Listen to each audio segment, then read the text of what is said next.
राधे राधे दोस्तों, आज की वीडियो में हम आपको तुलसी विवाह की पौराणिक कथा सुनाने वाले हैं। साथ ही साथ हम आपको बताएंगे तुलसी विवाह की पूजन विधि के बारे में, तो वीडियो को अंत तक ज़रूर देखिएगा। देव उठनी एकादशी के दिन भगवान विष्णु 4 महीने की निद्रा के बाद जागते हैं और फिर तुलसी जी के साथ विवाह रचाते हैं। इसके साथ ही चातुर्मास में वर्जित रहे शुभ मांगलिक कार्य फिर से शुरू हो जाते हैं। हर साल हिंदू धर्म में देव उठनी एकादशी और तुलसी विवाह का उत्सव मनाया जाता है। इस साल कार्तिक माह के शुक्ल पक्ष की एकादशी यानी कि देव उठनी एकादशी 12 नवंबर 2024 को है। देव उठनी एकादशी को भगवान विष्णु की विशेष पूजा अर्चना की जाती है। फिर तुलसी विवाह उत्सव मनाया जाता है। हर साल लोग भगवान शालिग्राम और तुलसी जी का विधि विधान के साथ विवाह कराते हैं। लेकिन क्या आपको पता है कि तुलसी विवाह की ये परंपरा कब और कैसे शुरू हुई? दोस्तों, भगवान विष्णु को तुलसी बेहद प्रिय है। बिना तुलसी के भगवान विष्णु की पूजा अधूरी मानी जाती है। कहा जाता है कि तुलसी दल अर्पित करने से ही श्री हरि विष्णु को प्रसन्न किया जा सकता है। जो लोग देव उठनी एकादशी के दिन तुलसी विवाह संपन्न कराते हैं, उनको सभी प्रकार के सुखों की प्राप्ति होती है। कहते हैं कि इस दिन तुलसी विवाह की कथा अवश्य ही सुननी चाहिए। पौराणिक मान्यताओं के अनुसार राक्षस कुल में एक कन्या का जन्म हुआ जिसका नाम वृंदा था। वृंदा बचपन से ही भगवान विष्णु की अनन्य भक्त थी। जब वृंदा विवाह के योग्य हुई तो उसके माता पिता ने उसका विवाह असुर राज जलंधर से कर दिया। वृंदा भगवान विष्णु की परम भक्त के साथ साथ एक पतिव्रता स्त्री भी थी। वृंदा के पतिव्रत धर्म के फलस्वरूप जलंधर समय के साथ और भी शक्तिशाली हो गया। सभी देवी देवता जलंधर की शक्तियों से भयभीत होने लगे, क्योंकि जब भी जलंधर युद्ध करने जाता तो वृंदा पूजा व अनुष्ठान करने बैठ जाती। वृंदा की सच्ची भक्ति व साधना के फलस्वरूप जलंधर को कोई भी युद्ध में हरा नहीं पाता था।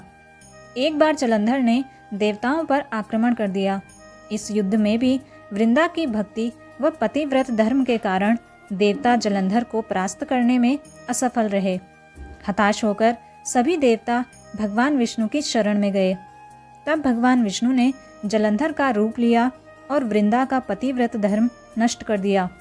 वृंदा का पतिव्रत धर्म नष्ट होते ही जलंधर की शक्तियां नष्ट हो गई और वह युद्ध में मारा गया। जब वृंदा को भगवान विष्णु के छल का पता चला तो उन्होंने भगवान विष्णु को शिला अर्थात पत्थर का बन जाने का श्राप दे दिया। भगवान विष्णु को पत्थर बनते देख माता लक्ष्मी बहुत परेशान हो गई। माता लक्ष्मी के आग्रह करने पर वृंदा ने अपना श्राप वापस ले लिया और स्वयं जलंधर के साथ सती हो गई।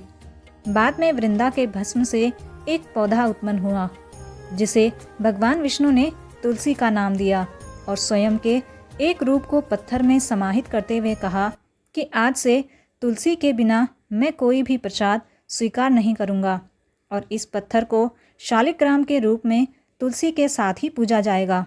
और तभी से कार्तिक माह में तुलसी जी का शालिग्राम के साथ विवाह करवाया जाता है।